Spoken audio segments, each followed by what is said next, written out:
नमस्कार, स्वागत है आप सभी का बंसल न्यूज में। मैं हूं आपके साथ जया शर्मा। प्रदेश में निकाय चुनाव की रणभेरी बजने से पहले ही सियासी पारा चरम पर है। आरोप प्रत्यारोप का दौर तेज हो गया है। कांग्रेस पार्टी बीजेपी और सरकार की घेराबंदी की रणनीति पर आगे बढ़ रही है और विकास और महंगाई को लेकर बीजेपी पर निशाना साध रही है। तो इधर बीजेपी कांग्रेस की नाकामी को जनता के बीच उछाल रही है। निकाय चुनाव से पहले वार पलटवार का तड़का भी लग रहा है। निकाय चुनाव से जुड़ी हर खबर लेकर हम हाजिर हैं। तो चलिए शुरू करते हैं बंसल न्यूज की खास पेशकश मोहल्ला पॉलिटिक्स।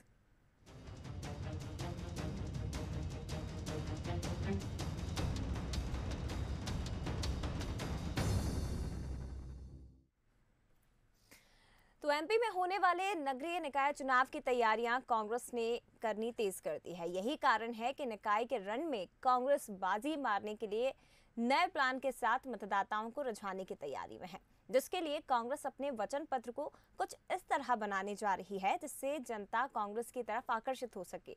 कैसा होगा कांग्रेस का वचन पत्र और कैसे इसके जरिए कांग्रेस शहर सरकार में कम बैक करना चाहती है, देखिए रिपोर्ट में। कांग्रेस ने सेट किया एजेंडा, मैनिफेस्टो से कसेगी सियासी फंदा। कांग्रेस मतदाताओं को रिझाने तैयार,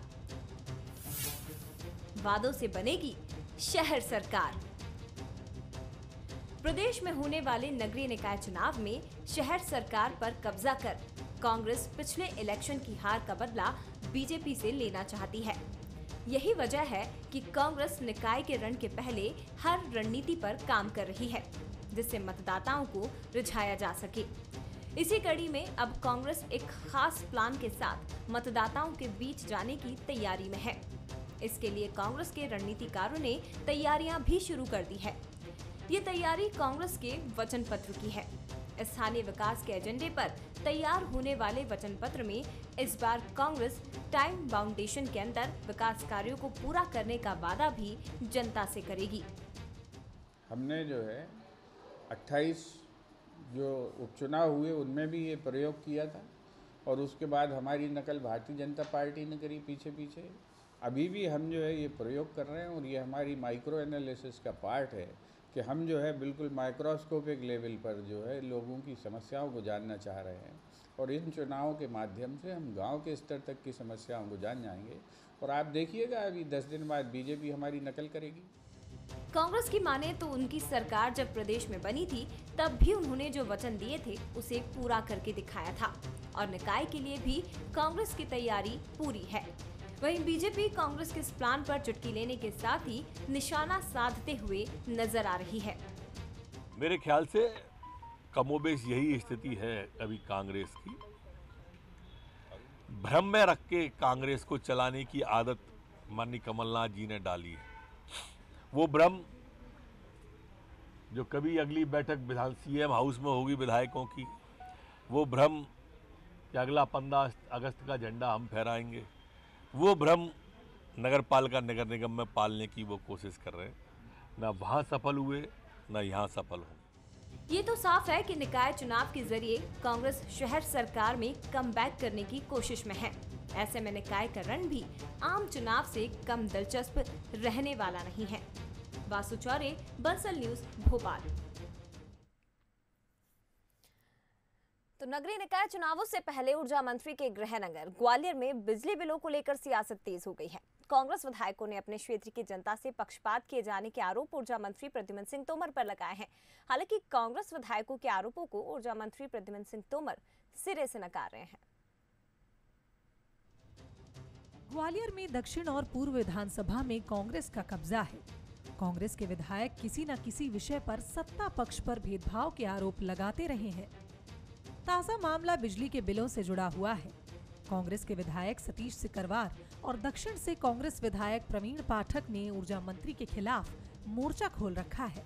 कांग्रेस के दोनों विधायकों ने अपनी विधानसभा क्षेत्र की जनता से बिजली बिलों की वसूली के नाम पर ऊर्जा विभाग की अवैध वसूली के आरोप लगाए हैं।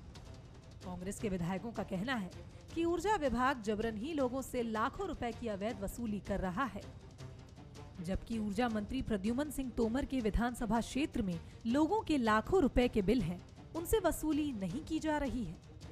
बिल भी दिया जा रहा है और उपभोक्ताओं को प्रताड़ित भी किया जा रहा है। उनके कनेक्शन काटे जा रहे हैं। वहाँ ग्वालियर में 3-3, 4-4 लाख रुपए का बिल होने के बाद भी कनेक्शन नहीं काटे जा रहे। यहाँ लगातार 10,000 रुपये, 5,000 रुपये भी गरीबों पे बिल हो गया है।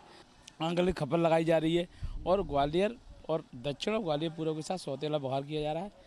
वहाँ के लोगों को प्रताड़ित करने का काम किया जा रहा है। बहुत दुख के साथ बोलना चाह रहा हूँ कि जिस प्रकार का भेदभाव ग्वालियर दक्षिण विधानसभा और ग्वालियर पूर्व विधानसभा के साथ हो रहा है वो बहुत ही मन में तकलीफ देता है। हमेशा अभी जब आप डेटा निकाल के देखेंगे तो देखेंगे कि सबसे ज़्यादा परेशानी वहाँ आ रही है जहाँ कांग्रेस पार्टी के विधायक बैठे हुए हैं, जिनका एक कमरे का मकान है, उनका बिल भी 80,000 रुपये आ रहा है, नोटिस दिए जा रहे हैं। तो इस प्रकार की जो कार्य पद्धति है ये बहुत लंबी चल रही है। वहीं इस मुद्दे पर कांग्रेस विधायकों के आरोपों के इतर ऊर्जा मंत्री प्रद्युम्न सिंह तोमर का कहना है कि बिजली बिलों को लेकर अगर जनता को कोई परेशानी है तो वे इसका समाधान करने को तैयार है। देखिए, ये उनका सोच हो सकता है। सरकार की तरह से चलती है। सरकार अपना काम करती है, वो किसी व्यक्ति विशेष क्षेत्र में नहीं करती है। जो काम है हर क्षेत्र में बिजली जाती है तो उसका वसूली का काम होता है। अगर कोई शिकायत है तो ऐसी शिकायत बताएं, उसका समाधान करें। कुल मिलाकर बिजली बिलों के नाम पर सियासत जारी है। कांग्रेस के विधायकों ने आंदोलन की चेतावनी दी है। अगर कांग्रेस इस मुद्दे पर सड़कों पर आती है तो ऊर्जा मंत्री की परेशानी बढ़ सकती है, क्योंकि जनता बिजली के बिलों को लेकर परेशान है। ऐसे में कांग्रेस हाथ आए इस मुद्दे को भुनाने में पुरजोर कोशिश में है। इसलिए मुख्यमंत्री के विधानसभा क्षेत्र के बिलों के बहाने उन्हें घेरने की पूरी कोशिश की जा रही है। ब्यूरो रिपोर्ट के साथ प्रहलाद सेन, बंसल न्यूज, ग्वालियर। और प्रदेश में होने वाले निकाय चुनाव में देरी हो सकती है। इसके पीछे की वजह है आरक्षण प्रक्रिया का कानूनी पेंच में फंसना। दरअसल ग्वालियर हाईकोर्ट के बाद इंदौर हाईकोर्ट ने भी निकाय चुनाव में आरक्षण प्रक्रिया को लेकर दायर याचिका पर स्टे दे दिया है। निकाय चुनाव से ठीक पहले महापौर और अध्यक्षों के आरक्षण प्रक्रिया कानूनी पेंच में फंस गई है। इंदौर हाई कोर्ट ने भी निकाय चुनाव आरक्षण प्रक्रिया पर स्टे लगा दिया है।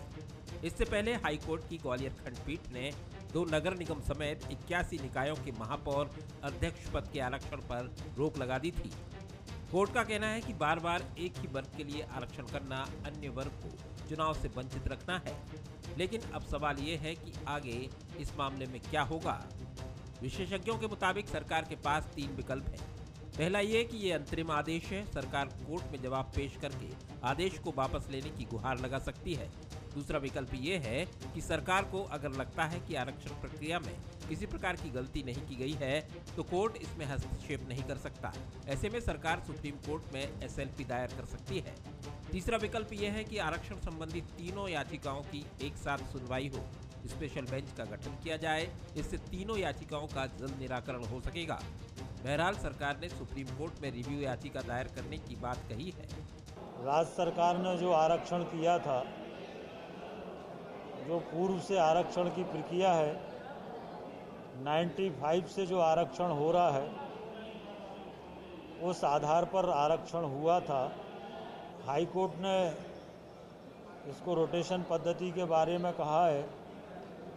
हम लोग सब पक्षों पर विचार कर रहे हैं और विचार करने के बाद जो आवश्यक निर्णय होगा वो सरकार करेगी। अगर SLP में जाना होगा तो SLP में जाएंगे। वहीं कांग्रेस आरोप लगा रही है कि सरकार जानबूझकर कोर्ट में जवाब नहीं दे रही है। कांग्रेस ने मांग की है कि स्टे निकाय चुनाव को लेकर है। इस बीच पंचायत चुनाव करा लेना चाहिए। जहाँ तक सवाल है हाई कोर्ट का फैसला है तो उसका जल्दी से जवाब दें। सरकार जानबूझ के प्रजातांत्रिक मूल्यों का हनन कर रही है और लगातार 1 वर्ष से कोई न कोई बहाना बना के चुनाव सरकार टाल रही है। इसके नगरीय चुनाव के आरक्षण को लेकर है, लेकिन पंचायत चुनाव के लिए नहीं है। तो हमारा सरकार से और चुनाव आयोग से अनुरोध है कि तत्काल पंचायत चुनाव चालू करा दें।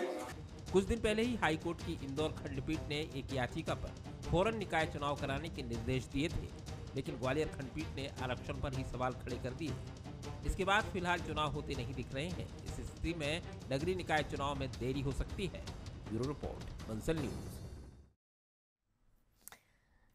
और इधर निकाय चुनाव से पहले प्रदेश में अपनी सियासी पकड़ मजबूत करने के लिए कांग्रेस अपने विधायकों को प्रशिक्षण देने जा रही है। श्री राम की नगरी ओरछा में कांग्रेस का प्रशिक्षण शिविर आयोजित होगा और इससे पहले उज्जैन में बीजेपी विधायकों का प्रशिक्षण शिविर आयोजित करवा चुकी है। हालांकि बीजेपी कांग्रेस के शिविर पर तंज भी कस रही है। शहर सरकार बनाने को लेकर बीजेपी कांग्रेस दोनों ने तैयारियां तेज कर दी हैं। इसी कड़ी में कांग्रेस पार्टी नेताओं को प्रशिक्षण देने जा रही है।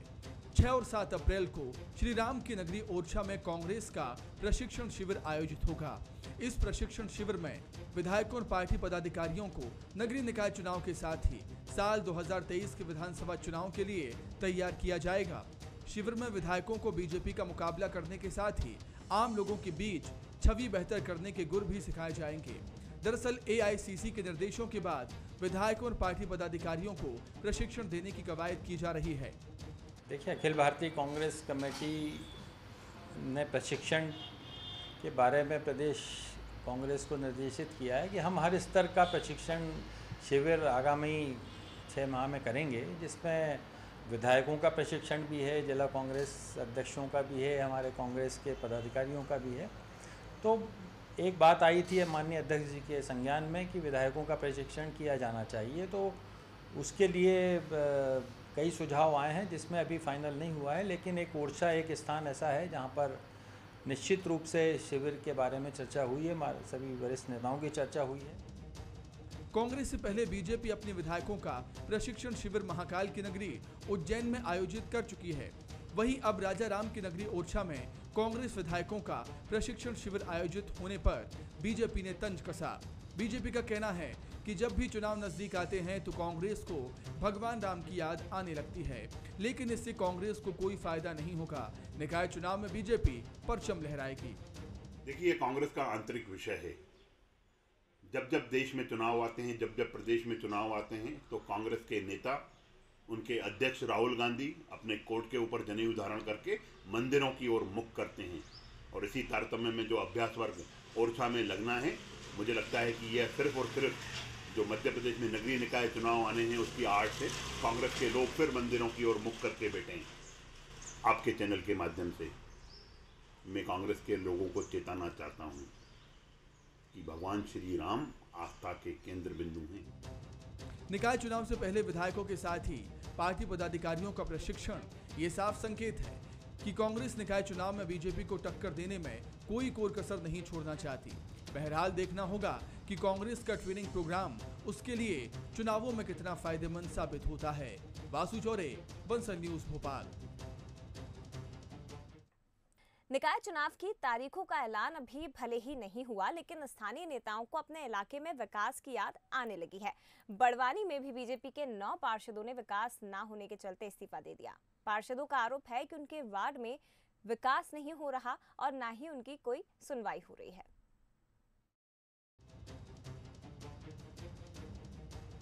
निकाय चुनाव की तैयारियों के बीच बड़वानी में बीजेपी के सामने नई समस्या खड़ी हो गई है।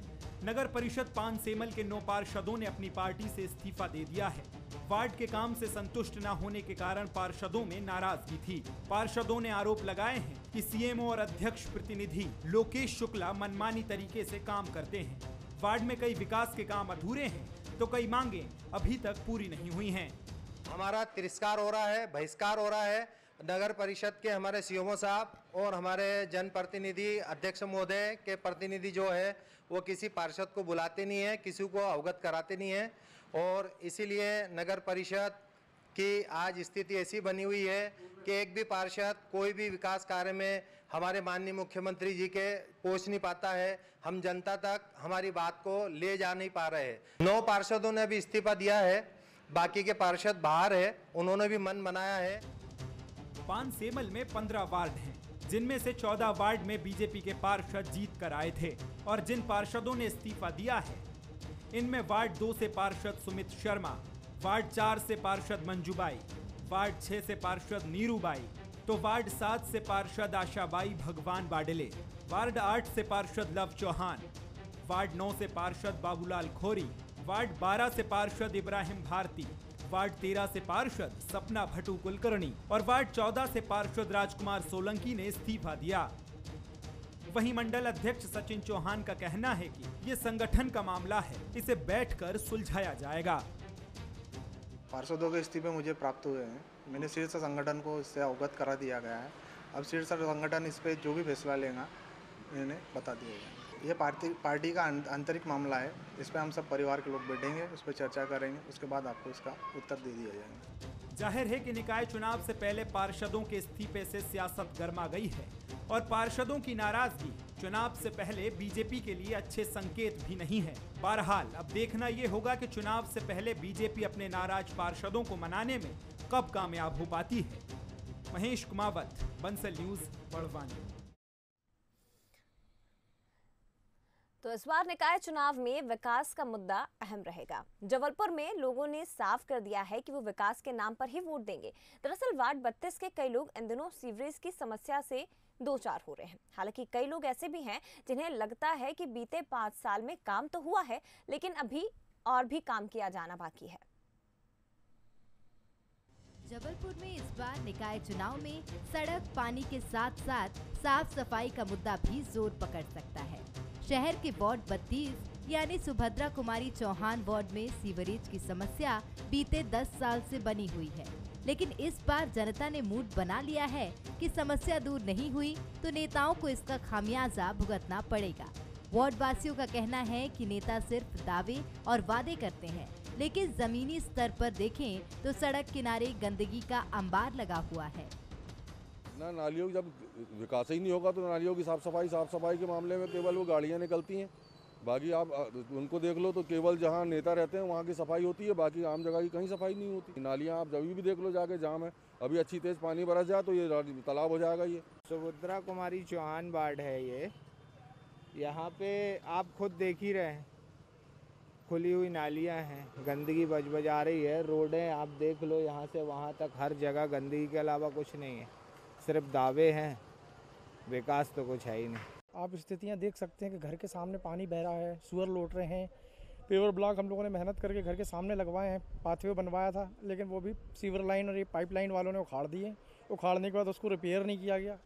17,000 की आबादी वाले इस वार्ड में सड़क और फ्लाईओवर निर्माण को लेकर भी लोगों की कई समस्या है। हालांकि कई लोग ऐसे भी हैं जिन्हें लगता है कि वार्ड में बीते 5 साल में काफी काम हुआ है।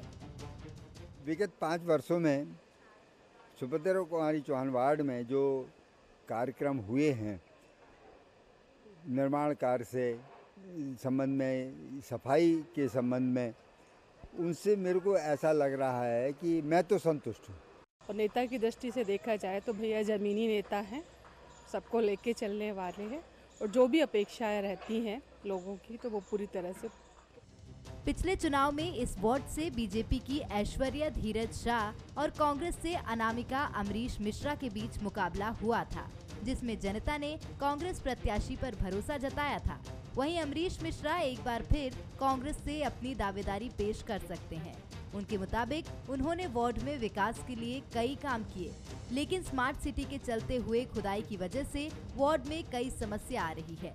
इधर बीजेपी युवा मोर्चा के जिला अध्यक्ष अमर पटेल वार्ड में विकास नहीं होने की बात कर रहे हैं। विकास हम लोग ने जिन काम क्षेत्रों में किए थे वहाँ पर स्मार्ट सिटी की खुदाई के कारण वो विकास अब नहीं दिख रहे हैं, क्योंकि वहाँ पर पेवर ब्लॉक लगाए थे, पाइपलाइन स्मार्ट सिटी की सैंक्शन हुई, वो पेवर ब्लॉक निकले। कंजर्वेंसियों को भी हम लोग जिनको बनाया था तो अब नए सिरे से वो कवर्ड की जा रही है। तो जनता ये सब जानती है कि हम समय समय पर जो भी हमको वो निर्देश देती है उसका हम पालन करते हैं।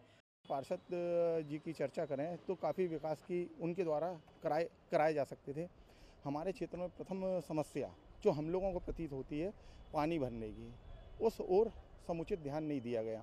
आज राइट टाउन की सबसे बड़ी समस्या जो है वो जल भराव की है। सर्वप्रथम यहाँ पर जो जल भराव की स्थिति, जलमग्न की स्थिति होती है क्षेत्र में, वह समाप्त हो, जिससे कि क्षेत्रवासियों को राहत मिल सके। मतलब साफ है कि इस बार शहर के निकाय चुनाव में विकास के मुद्दे गरमाने वाले हैं। जनता भी मूड बना चुकी है कि इस बार सिर्फ वादों से काम नहीं चलेगा। हालांकि अभी मतदान को लेकर वक्त है। इससे पहले जनता को रिझाने में कौन सी पार्टी कामयाब होगी और जनता विकास के नाम पर किस पार्टी को जीत का ताज पहनाएगी, ये तो आने वाला वक्त ही बताएगा। अमित सोनी, बंसल न्यूज, जबलपुर। और निकाय चुनाव से पहले इंदौर के सांसद शंकर लालवानी अपने जन्मदिन को लेकर घिरते दिख रहे हैं। दरअसल सरकारी कागजों में उनकी जन्मदिन तारीख 16 अक्टूबर 1961 लिखी है, लेकिन शंकर नाम के चलते उन्होंने अपना जन्मदिन महाशिवरात्रि के दिन ही मना लिया, जिसके बाद कांग्रेस ने उनका पैन कार्ड जारी करते हुए निशाना साधा है। देखिए रिपोर्ट।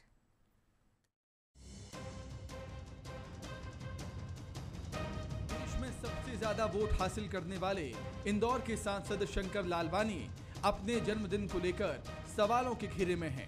दरअसल शंकर लालवानी ने अपना जन्मदिन महाशिवरात्रि को बड़े ही धूमधाम से मनाया। इस दौरान बीजेपी के नेताओं के साथ ही कई हस्तियां उनको जन्मदिन की बधाई देने पहुंची। समर्थकों ने तो ड्राई फ्रूट्स से तौलकर उनका सम्मान किया, लेकिन कांग्रेस को ये सब रास नहीं आया और उन्होंने पैन कार्ड जारी कर शंकर लालवानी की असलियत खोल दी। उनके पैन कार्ड समेत सभी सरकारी दस्तावेजों में जन्म तिथि की तारीख 16 अक्टूबर 1961 लिखी है। अब इस मामले पर कांग्रेस सवाल खड़े कर रही है। साथ ही कांग्रेस का कहना है कि वो इस मामले को चुनाव आयोग तक ले जाएगी और सांसद की सदस्यता शून्य घोषित करने की मांग करेगी। जो उनका पैन कार्ड और जन्म प्रमाण पत्र को लेके या जन्म की तारीख को लेके जो विवाद आया है, उसको लेके कांग्रेस पार्टी चुनाव आयोग में जाएगी कि इन्होंने फर्जी जो जानकारी दी है और इनके चुनाव को निरस्त किया जाए और इंदौर संसदीय क्षेत्र से जो चुनाव हुआ उसको शून्य घोषित किया जाए। और अगर चुनाव आयोग नहीं सुनता है तो कोर्ट के दरवाजे भी खटखटाए जाएंगे ताकि सच सामने आ सके। वही मामले में सांसद शंकर लालवानी ने माना है कि दस्तावेजों में जो जन्म तिथि है वो सही है, लेकिन उन्होंने कहा कि उनका नाम शंकर है, इसलिए बचपन से ही घर में शिवरात्रि पर उनका जन्मदिन मनाया जाता है। रोज मना सकते हैं, आप जब बोलो तो उसी दिन। और भोलेनाथ का जन्मदिन, भोलेनाथ की बारात में तो सभी लोग रहते हैं। सरकारी दस्तावेज में जो है उसको कोई दो राय नहीं। शुभ चिंतक है हमारे, आज भी मना सकते। आज भी लोगों ने बाहर चलो केक लेके आए हैं, खड़े हैं, जो सरकारी है वो है ही। जन्मदिन को मनाने के पीछे जो वजह बता रहे हैं वो सही हो, लेकिन सांसद ने कांग्रेस को बैठे बिठाए मुद्दा जरूर दे दिया और कांग्रेस भी निकाय चुनाव को देखते हुए मुद्दे को भुनाने में जुट गई है। पीयूष पारे, बंसल न्यूज, इंदौर। और इसी के साथ बंसल न्यूज के इस खास कार्यक्रम में फिलहाल इतना ही, लेकिन खबरों के लिए आप बने रहिए बंसल न्यूज के साथ। नमस्कार।